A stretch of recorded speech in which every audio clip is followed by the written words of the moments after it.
Highclere Castle, world famous as the location for hit drama series Downton Abbey.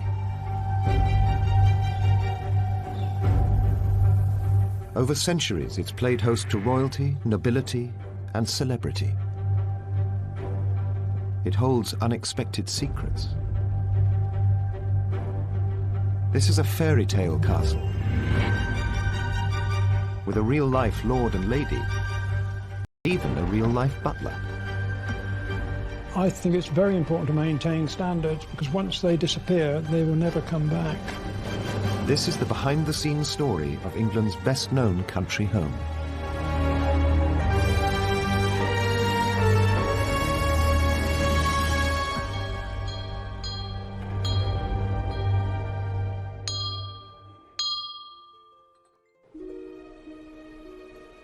"70 miles west of London lies one of the great estates of England, Highclere. A country house nestling in 5,000 acres. That's 5 times the size of New York's Central Park. Highclere is the location backdrop for the successful television period drama Downton Abbey. And walking through its doors is like walking onto the television set.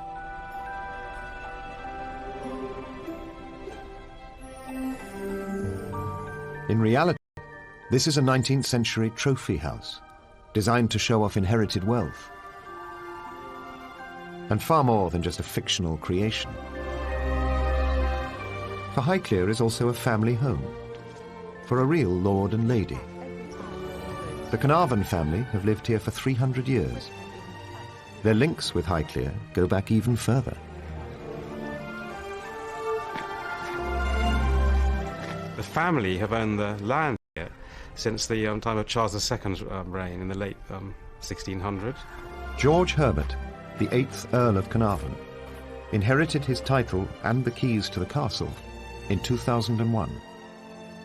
Just 2 years after marrying former accountant Fiona Aitken, the present-day Lady Carnarvon. Good afternoon, my lord. Good afternoon, my lady.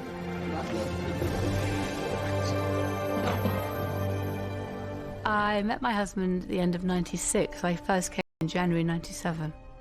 But you don't know when you turn up you're going to end up marrying. You're just a guest. And I came for a shooting party, and we then were together for a couple of years before we got married. Lady Carnarvon married into a classic English fairy tale life, complete with servants, because an estate like Highclere doesn't run itself. Oh, how wonderful. Dunk, actually, then I'd be really happy. Back in the castle's heyday, an army of 60 servants attended to the lord and lady's every whim. Thank you very much indeed. Today, there's around 20 full-time staff helping manage this historic estate.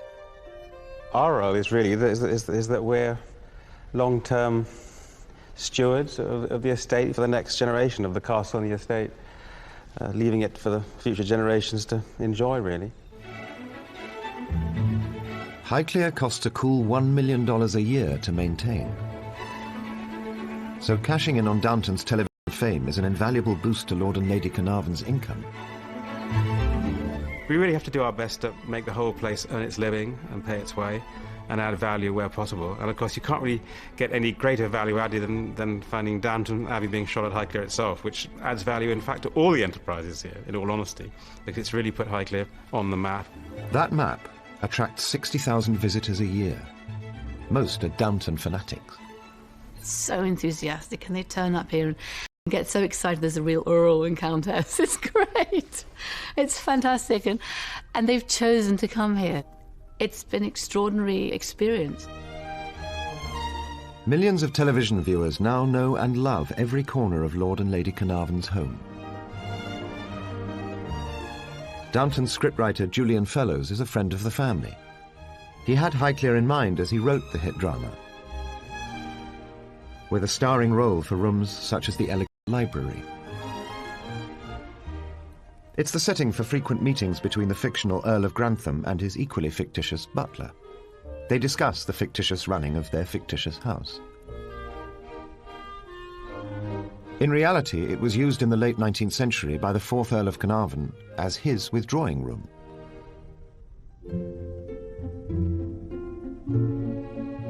The ladies, however, withdrew to the more feminine splendour of the drawing room.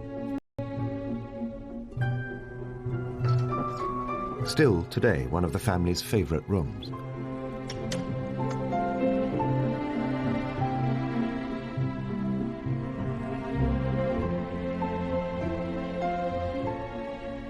We thoroughly enjoy using it today. We use it for drinks before dinner. It's my preferred choice because it's quite a girly room when you're dressed up and relaxing at the beginning of an evening, heaven.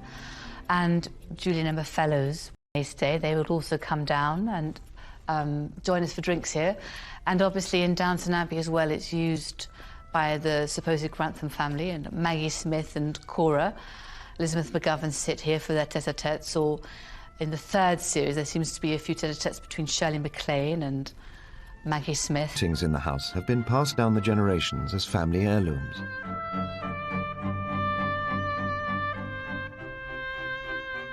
The children of the first Earl of Carnarvon hang over the fireplace. In Pride of Place is Lady Carnarvon's Pride and Joy, a 19th century family heirloom. And I moved it here into the drawing room. It was jolly heavy and quite a kerfuffle. Got some professional piano movers in to do it, obviously, but it is wonderful. It's an original Steinway from 1895. It has a beautiful tone. Quite fun to put photographs on it, and some of the music here is my modern, very simple music. Some of it is much more complicated pieces, which were obviously played by predecessors here. The drawing room has changed little through the years. It and other rooms are perhaps the real stars of the Downton drama. It is a very beautiful house, and it seems to never fluffs its lines, does it, in Downton? It always looks great. And the cameramen find different shots of the library or the dining room, or the views, maybe from the tower or maybe up to the towers. It's amazing that your house somehow is being so much part of a story. I sometimes see views of the rooms from an angle that I don't normally appreciate. I think, hold on, where exactly is that? Where are they? Possessions the family have accumulated over centuries make this a television set like no other. Some books here slightly predate the television era. There are volumes from the 16th century. The grand staircase dates back 150 years, solid oak, taking a year to carve into shape. Much is irreplaceable, not least the leather wall coverings, brought back from Spain by the third Earl in 1631, and coats of arms, from the first Earl to his modern-day descendant. The treasure trove list goes on and on and on, to the accompanying tick-tock of 37 historic clocks. Napoleon's 1795 desk vies for attention with the Baroque ceiling from the same era, and one of the world's greatest family picture albums.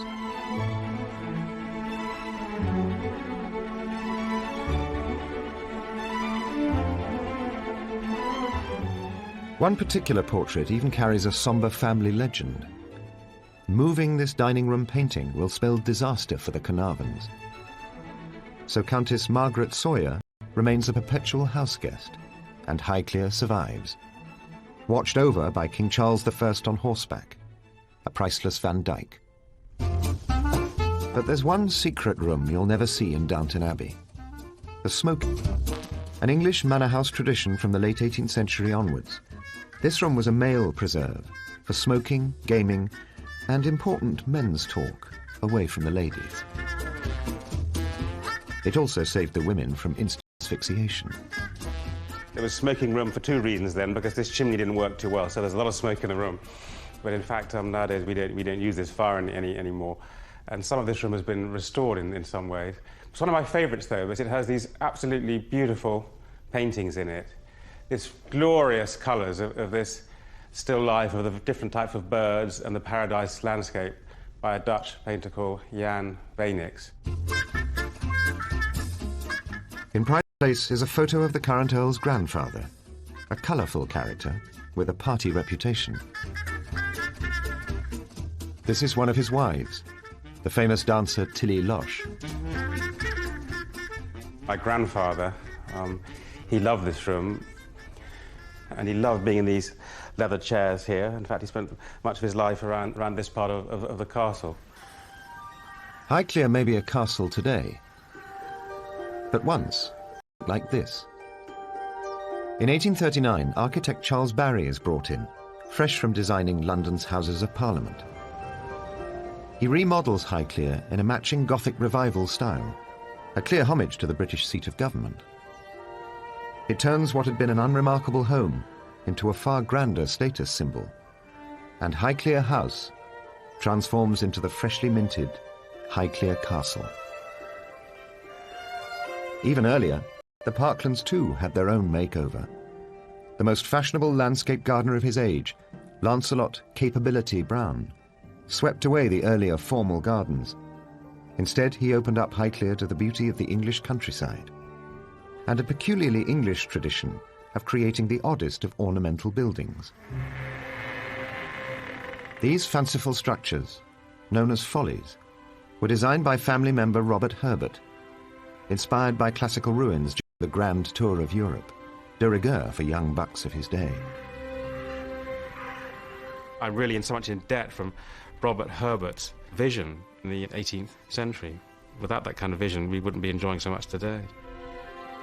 To the south of the castle, Heaven's Gate, built in 1737.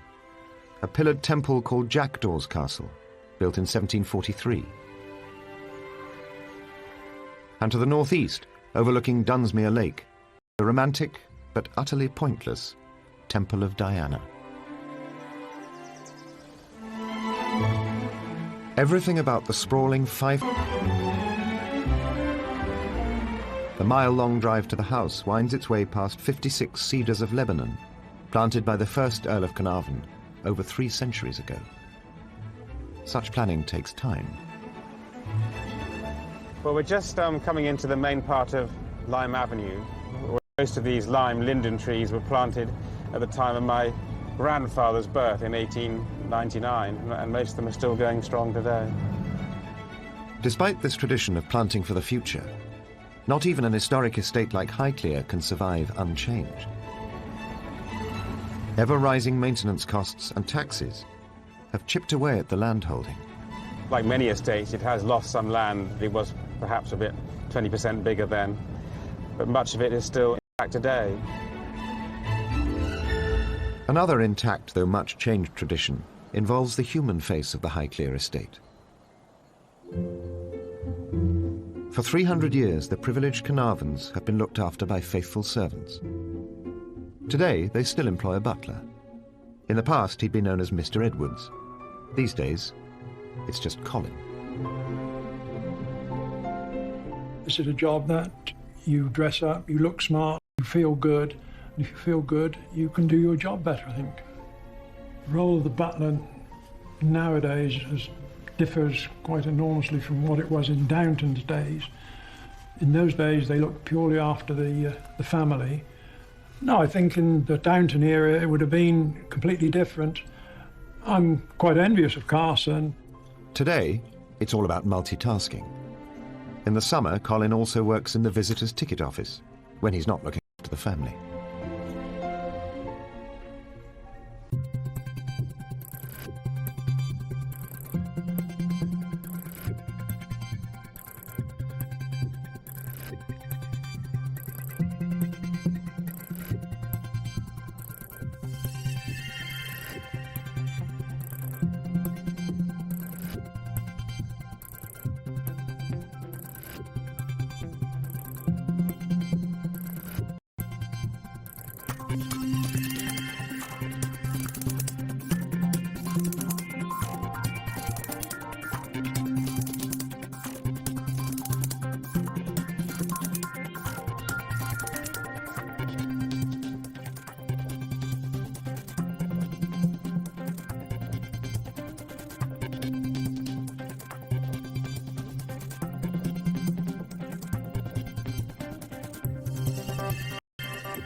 The Highclere butler's role may have changed over the years, but that doesn't stop Colin from ensuring standards remain. The tables have been laid this way for hundreds of years in these type of houses, something that doesn't change. If it does change, it just doesn't look right. I think it's very important to maintain standards, because once they disappear, they will never come back. Colin takes his job seriously. It's become part of his identity, even at home. Oh yes, every breakfast. We always lay this way at home. My wife is in the kitchen preparing and I lay the table.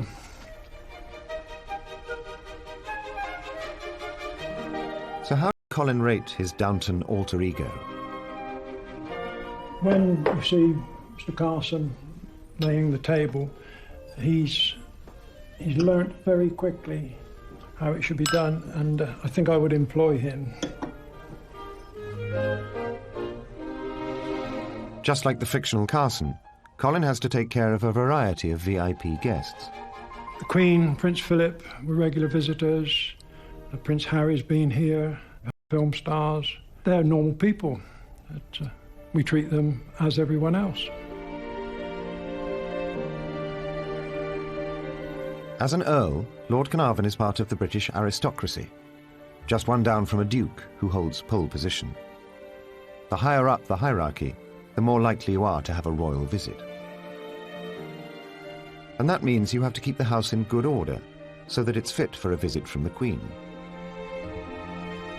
2 floors alone, and 4 main stairwells.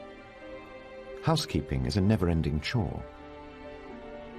Just cleaning and polishing all 356 pieces of this crystal chandelier takes 2 days.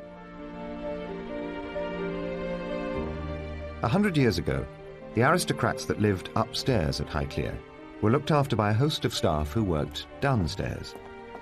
Maids, butlers, valets, footmen, gardeners, gatekeepers and grooms all made sure that the castle ran like clockwork.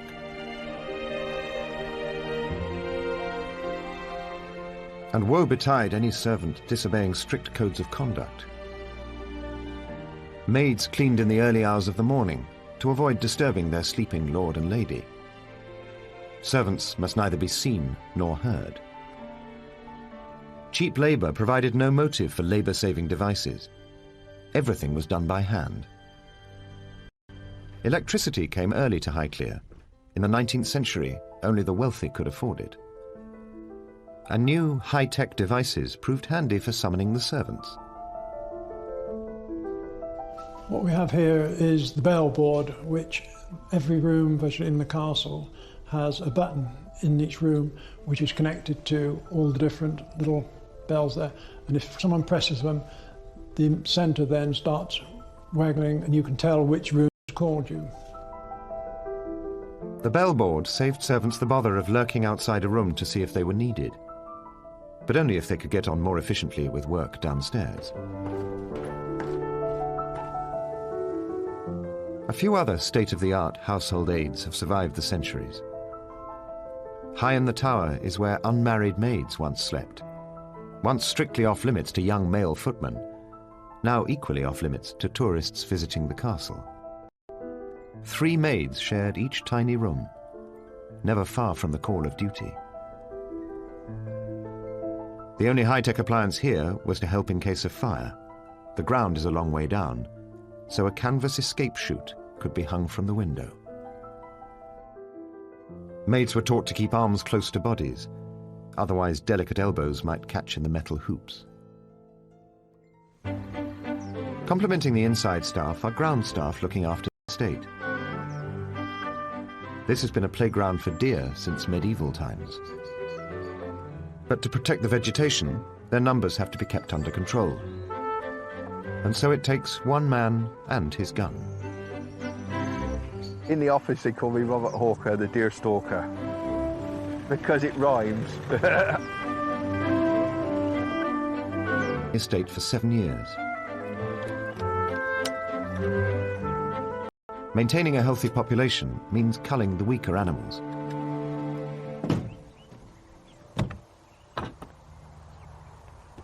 On the estate, we have 3 species of deer. We have the muntjac, the roe and the fallow. They're such beautiful animals, and you know, my job here is just to make sure that they flourish. You've got to feel always, I believe, to be a true sportsman and be able to do this sort of thing, you've got to feel remorse for what you've just done. There's little hair there, tucked up under the rain. You've got to feel remorse for what you've done, otherwise you just become a killing machine. And you need to feel that. It's a lovely animal that we've culled. Just before dark, a lot of stuff moves in that last 15 minutes of daylight.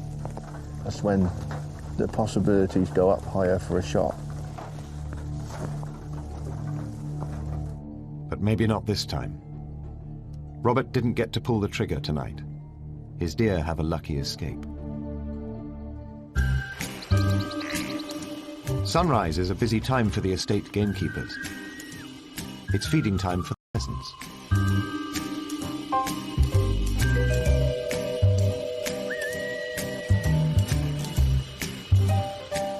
Eddie is the head gamekeeper. He's been here pretty much forever. I started here in 1957 when I was 14.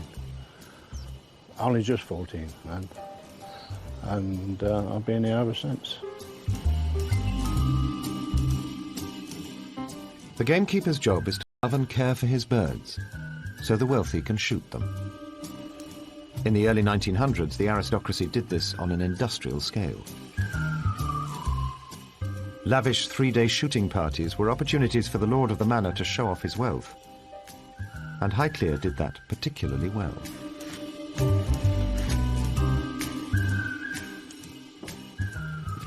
Here in the gamekeeper's staff room, Eddie recalls Highclere's golden era.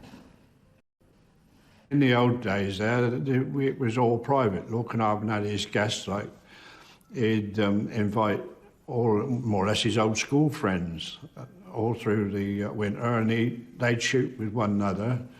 The Prince of Wales, the future King Edward VII, came to shoot here in the 1890s. That's the French with his 2 loaders and the cartridge boy, which was taken around about 1904, I think. They shot 1,600 pheasants here in 3/4 of an hour. Luckily for the pheasants, times have changed. You can't run a shoot now, not with the cost of things now. You just couldn't do it.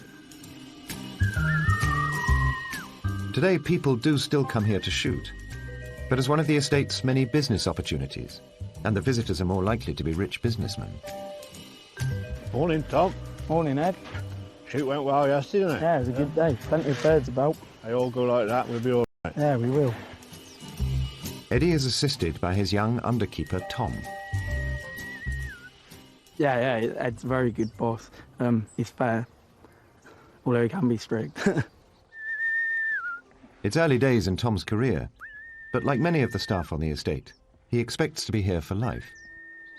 I've been on Highclere Estate as a gamekeeper for the past 3 seasons, although I did help out and do my work experience and also helped out through school here. Probably a bit too much. These heavy tweed suits have been worn by gamekeepers for generations. They're designed to blend in with the landscape, all part of the shooting tradition. Another of the traditions of the shooting field is that shot game should always be carried and also hung with their heads up to basically show respect again for the birds so that they finish with their heads held high. This brace of pheasant are off to the castle kitchen for the Lord and Lady's dinner. Highclere's kitchen is downstairs, in the basement of the castle. It's the domain of head chef Paul and his sous chef Rob. When they're not cooking for the Lord and Lady, they're preparing menus for weddings and functions that are part of the basket of businesses that keep Highclere Castle afloat. In the past, there would have been 5 cooks, a first kitchen maid, second kitchen maid, scullery maid, and stillroom maid. Today, it's just the two full-time chefs, though they do have lots of modern conveniences to help.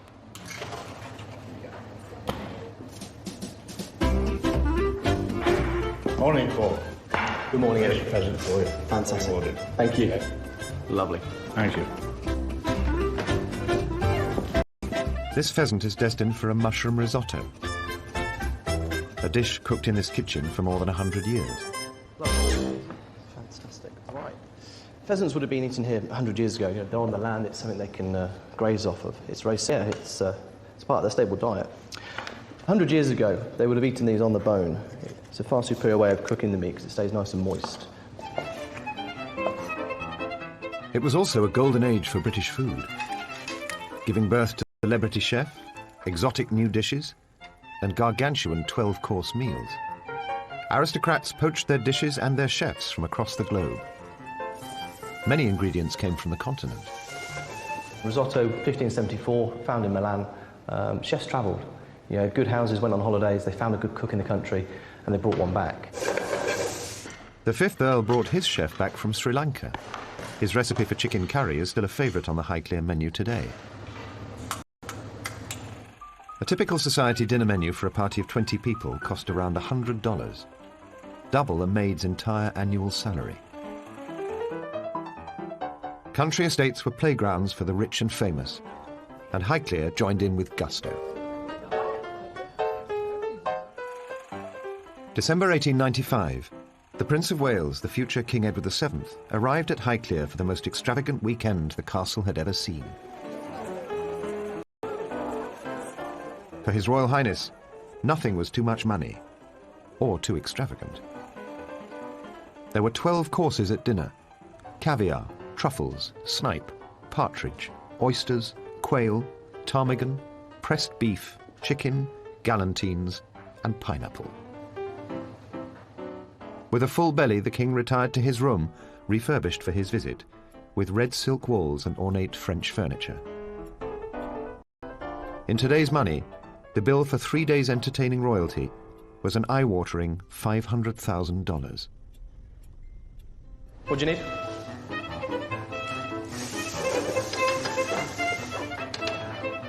I think 100 years ago when Lord and Lady Carvin or any lord or any lady in a house in England were entertaining, they wanted to be the best. They had to be the best. It was about being top of the tree and having the finest ingredients, being lobster, be it fillet of beef, be it venison. I think today, under Lord and Lady Carnarvon, we're a lot more cost aware. We are a business, we do need to make money, but the families still live well. And the current Lady Carnarvon is still very particular about the cooking. Lady Carnarvon and I have had many conversations over the apple charlotte recipe. It's something I love to make with brioche and golden delicious apples. However, I don't think Lady Carnarvon's nanny made it the same way, so we're still fighting to come up with the perfect recipe ready for Lady Carnarvon. Highclere is a spectacular house with a rich and exotic past. But the most extraordinary chapter in its 300-year-old history began in 1890, when the present Lord Carnarvon's 5th Earl ran up huge debts, and Highclere was facing potential ruin. But the Earl had a solution. He married a teenage heiress, Almina Wombwell, daughter of banking giant Alfred de Rothschild. 100 years ago, an extraordinary woman called Almina lived here. She was an heiress, and unlike the character Cora in Downton Abbey, she was an heiress with that wonderful thing called cash, and it was her own cash. It wasn't entailed, it wasn't tied up. She was a tremendously wealthy woman. As part of the marriage settlement, de Rothschild paid $200,000 to cover the Earl's debts and provided Almina with a dowry of $800,000. Almina's fabulous wealth ensured the flag continued to fly over Highclere, and her mark on the castle survives today. This is a silk wall covering here, which was given as a present to Lady Almina by her father, Alfred de Rothschild, just over 100 years ago now. And he gave her enough silk both for the wall covering and the curtains. In original form, it would have cost thousands of dollars. Nothing was too much for Almina, and her insatiable appetite for the good life. She loved wearing jewels and dancing. She was just barely 5 foot, very trim figure, loved the best clothes, the best jewels. Not only rich, but also the wife of an earl. Unsurprisingly, Almina was a popular society hostess. Her party seemed often to start at 10 o'clock at night when everyone would draw up, and the house was one of the first in the area to be electrified, to have electricity. And they would dance till 6 in the morning. Carnarvon might come downstairs and say a few words, and then he'd retreat back up to his sitting room and probably carry on reading or whatever else. In fact, Carnarvon was working on something big. Something so big that it would bring worldwide fame to Highclere. This was the Lord Carnarvon, who bankrolled the discovery and excavation of Tutankhamun's tomb. The story of how the Earl helped make such an extraordinary discovery began with his passion for automobiles. My great-grandfather was fascinated by the new technology of the early motor cars, the engines and designs, and he was one of the first people to import the really earliest cars. I think he became quite keen on becoming a bit of a speedster and driving rather fast, because he did have some fairly spectacular accidents. There's one in Germany where he turned the whole thing over and broke a whole bunch of bones around his, even his jaw, upper body. Was nursed back to health by my amazing great-grandmother Almina. The accident left... And not be in the humid, cold climate of England, which is one of the reasons why he started going out to Egypt. And there, in Egypt, Carnarvon developed a passion for ancient relics. Deep down in Highclere's cellars are replicas of the contents of a pharaoh's tomb. Created by the modern-day Earl, this memorial to his great-grandfather includes one of the most recognizable images in the world, the golden mask of the boy king, Tutankhamun. Really, my great-grandfather was a man on a quest. He was absolutely fascinated by objects of great antiquity and great beauty, and he really wanted to find something that really hadn't been found before. The Earl used his wife's fortune to fund the archaeologist Howard Carter as he searched the Valley of the Kings. Several years and thousands upon thousands of dollars later, they made history.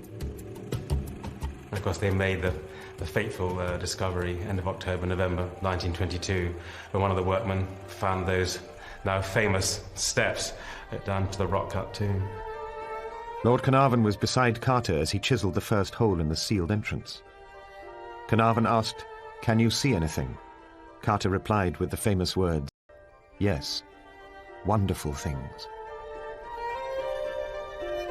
And of course, they came away with the greatest archaeological discovery and archaeological prize that's ever been, really. The discovery made headlines all around the world and put Highclere on the map. Highclere was completely became part of a global event with the discovery of the tomb. There was the first Pathé News cine film and all that kind of thing. It went right around the world, and everyone wanted an interview with Lord Carnarvon. But just at his moment of greatest triumph, disaster struck. Resting on the banks of the Nile, the Earl was bitten by a mosquito. Just 4 months after the spectacular discovery, Lord Carnarvon died from the effects of septicemia. Newspapers around the world blamed the tragedy on a curse from the tomb. And the hype intensified after a bizarre coincidence. As the Earl passed away in Egypt, his dog Susie, back at Highclere, howled and died at the exact same instant.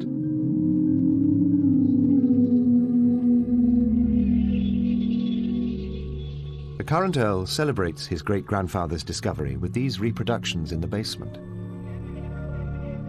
But upstairs at Highclere, there is genuine Egyptian treasure. In 1988, one of the castle's carefully... One of the really fascinating secrets of the smoking room are these extraordinary cupboards hidden here between the drawing room behind me and the smoking room, which, during my grandfather's life, lay undisturbed and undiscovered for some 62 years, and we never knew anything about it. And my grandfather was superstitious and never said anything. So after he died, my father and his butler, Robert Taylor, were looking at all the different things in the castle, and Robert says to my father, "Well, my lord, there might be some Egyptian stuff." And my father says, "Well, I don't believe that. There just can't be any." Took him here, and they pulled out the furniture apart and went in here, and there are these extraordinary objects. Unknown to us, after my great-grandfather died, Howard Carter had sent most of the collection of my great-grandfather, the wonderful Egyptian collection, to New York, to the Metropolitan Museum, but a few items he left at Highclere, and they were hidden in these cupboards. And you can still see today the old tobacco-type packets and tins with Cairo on them and that kind of thing, and jewellery boxes, little make-up pots from the time of the Lady Pharaoh Hatshepsut. They were all stored in this cupboard here, and the one at the other side as well. So these houses give up secrets in strange places, and we have a connection with 3,000 or 4,000 years into the past of ancient Egypt. But that connection is bittersweet, leading to the death of one of the family's most enterprising earls. So we're now en route, slowly heading up Beacon Hill to see the grave of my great-grandfather. And of course his grave lies at over 800 feet above sea level at the summit of Beacon Hill, which is an ancient Iron Age fort and has spectacular views in all directions. The Earl's body was brought back from Egypt and laid to rest at this, the highest point on the Highclere estate.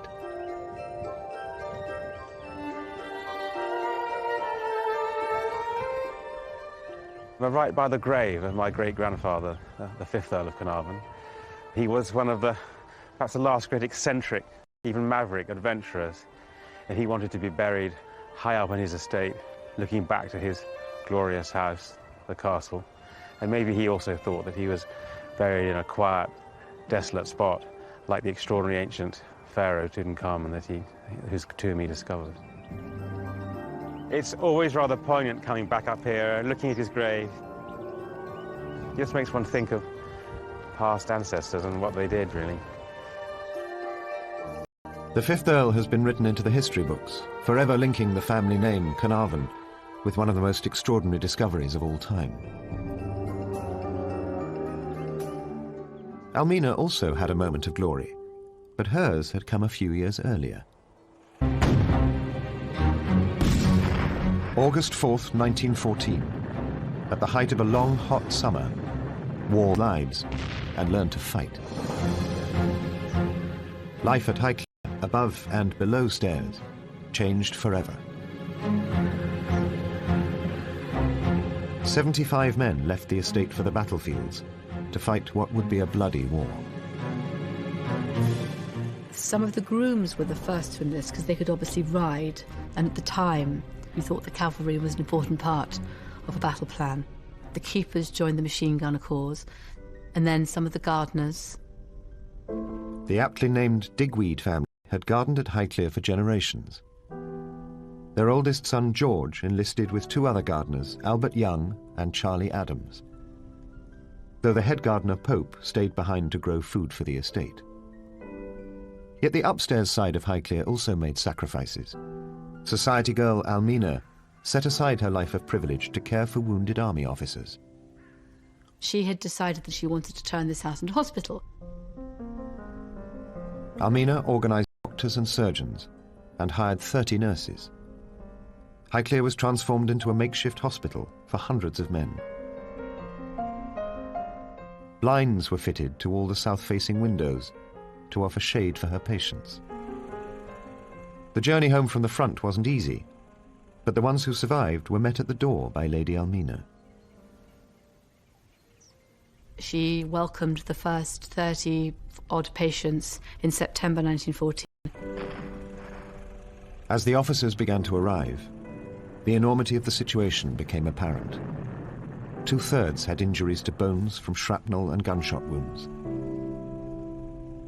So the resourceful Almina adapted her plans. She turned part of Highclere into an operating theatre. Guests in today, but 100 years ago it was used by Almina as her operating theatre in the First World War. I imagine it's because it was near the stone staircase which could be used by the staff, and this was where apparently there used to be operations every Monday when the surgeons would come down by train from London. There was the orthopaedic injuries, the broken legs, the broken arms, the broken hands, which were sent back across the water to England. So many of them had not merely a bust leg or bullets in their calf, but also gangrene and dysentery. So Almina was faced with some quite tough cases. While the officers were convalescing, Almina spared no expense to make them comfortable. Silver service dinners were followed by cards in the library. Highclere was a haven for the wounded. In the archives are hundreds of letters from grateful patients and families, testimony to the work of Almina. I was indeed lucky to be sent to Highclere, and shall never forget all your kindness. I arrived feeling an awful wreck and so depressed that I didn't care whether I lived or died. But your sympathy for me and the fact that you stayed with me that first night worked a most wonderful cure. My heart feels too full for me to express the deep gratitude I feel for you for all you've done for me. Oh, I cannot tell you what a joy it is to be able to do so much already, and my heart feels too full for me to express the deep gratitude I feel to you. Some of the letters are moving because they're obviously written by a right-handed man in his left hand, learning to write from scratch because he'd lost his right hand. But she was an extraordinary woman. She had the money, and if she didn't have the money, she would still have on such a scale and just go for it. What a lot we owe to people who came before us. The war claimed millions of lives, wiping out entire estates and whole family lines. Half of the men sent off to war were dead, wounded or missing, including 13 men from Highclere. Among them, gardeners George Digweed and Charlie Adams were taken prisoner and died in captivity, while Albert Young was killed in action. The end of the war brought massive social and political change and heralded a new era in England. Men who left as servants returned as less deferential, battle-hardened veterans, demanding social equality. A British economy ruined by war demanded new taxes, a shock to the landed gentry, used to income tax at 6%. By the time Lloyd George had his budget right at the end of the First War, it was more like 50, 60. So we weren't really expecting these kind of things with the higher incomes, and a lot of them didn't prepare for it very well. And so they just kept spending money and they didn't think of it as tax. And then things were sold. So a lot of estates began to be broken up. Everyone was struggling to make ends meet. The New World, America, was where the money was, and art was being sold from this country to America to fund the gap and for the families in this country to pay their tax, because their revenue from land and farming was fallen off a cliff. There was very little. The landed gentry could no longer afford large numbers of servants, and a generation educated by war saw greater opportunities in factories, trade and cities. So many aristocratic families simply gave up. In the 1950s and 60s, many British country houses were demolished. Against all the odds, Highclere survived. The present Lord Carnarvon has taken on the challenge of preserving the best of the past. But it can be a daunting task. As Julian Fellowes has said in the Downton script, you don't want to be the Earl that lets the whole thing down and it all goes and collapses, and that's the thing that really sort of hangs over one a bit, because it's been discussed a number of times by Lord Grantham, and of course I feel sort of the same thing. Luckily, business is booming on the estate, and the Earl has been able to spend millions of dollars restoring the castle. Inside the house, the salon with its triple-height vaulted ceiling and the roof above us now, over 2 years, which was a few £100,000, but we definitely had to do it, or we'd be very wet sitting here right now. It never really ends at Highclere. There's always something to be fixing, isn't there? So... Yes. I like doing the fun bits inside. But without having good roofs and good walls, there's no point, you know, making it look beautiful again. As well as repairing the fabric of the house, there are other, more unusual costs. One man's folly is another man's maintenance project. Recently, all have been restored by the Earl. But everything we do here, whether it's fixing heritage buildings like Follies or even roofs and walls, it's all really for the long term. It's not really a short term. To pay for the long term, Highclere has become a business, mixing old traditions with a new modern twist.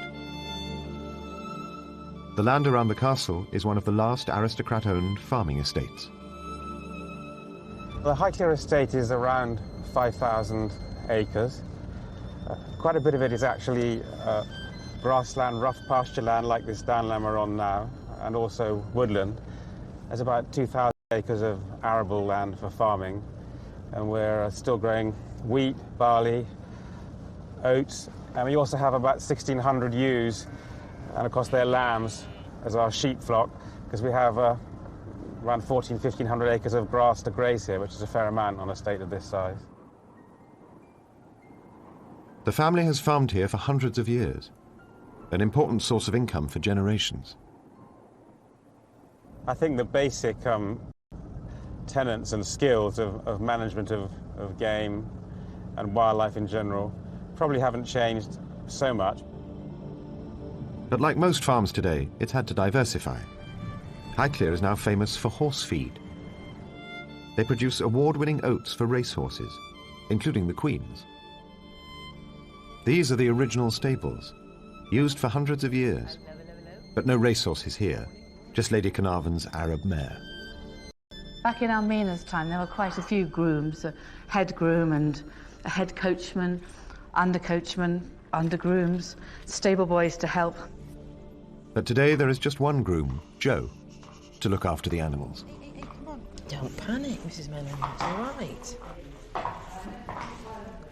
They're very gentle animals. It's amazing. They've carried us for so many years, haven't they? Across some fields and everywhere else. The car is such a recent invention, so they've been with us for thousands of years. And people have ridden around here for thousands of years. So I'm just trees. Before cars took over the world, around 60 horses worked here.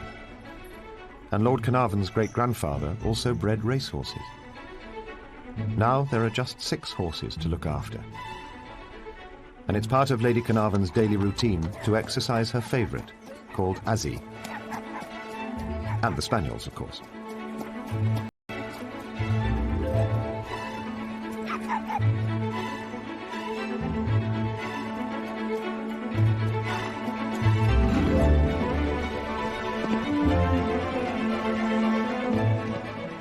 I love just riding through the park fields because as you go and you look back, there's amazing views of the castle, and it was really designed for people to ride on horseback. It's very, very peaceful.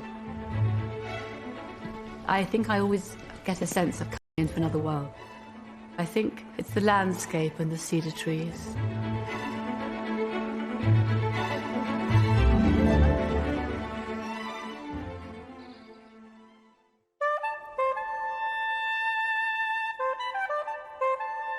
Having the keys to a castle is a huge responsibility.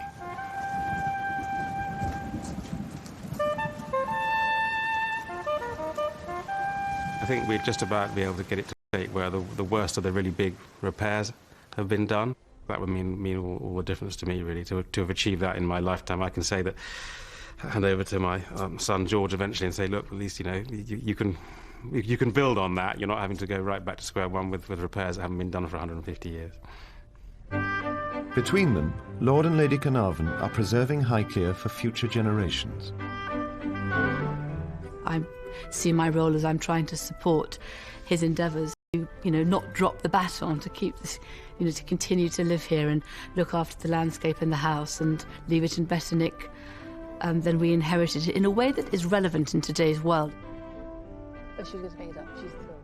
With its dedicated caretakers and newfound fame in Downton Abbey, Highclere Castle will remain one of the great estates of England for some time to come.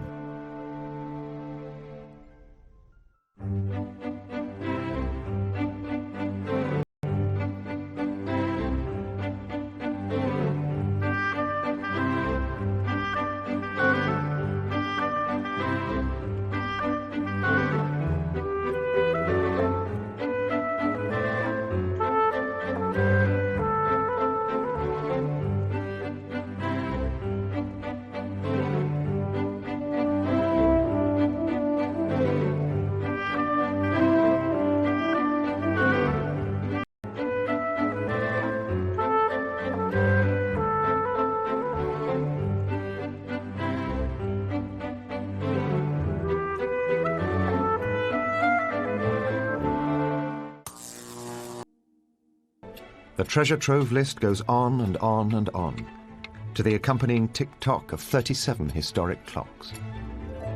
Napoleon's 1795 desk vies for attention with the Baroque ceiling from the same era, and one of the world's greatest family picture albums.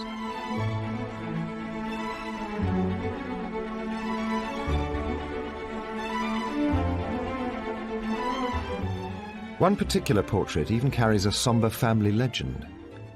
Moving this dining room painting will spell disaster for the Carnarvons. So Countess Margaret Sawyer remains a perpetual houseguest, and Highclere survives, watched over by King Charles I on horseback, a priceless Van Dyck. But there's one secret room you'll never see in Downton Abbey: the smoking.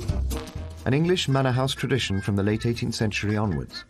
This room was a male preserve for smoking, gaming, and important men's talk away from the ladies. It also saved the women from instant asphyxiation. There was smoking room for two reasons then, because this chimney didn't work too well, so there's a lot of smoke in the room. But in fact, nowadays we don't use this fire anymore. And some of this room has been restored in some ways. It's one of my favourites, though, is it has these absolutely beautiful paintings in it. This glorious colours of this still life of the different types of birds and the paradise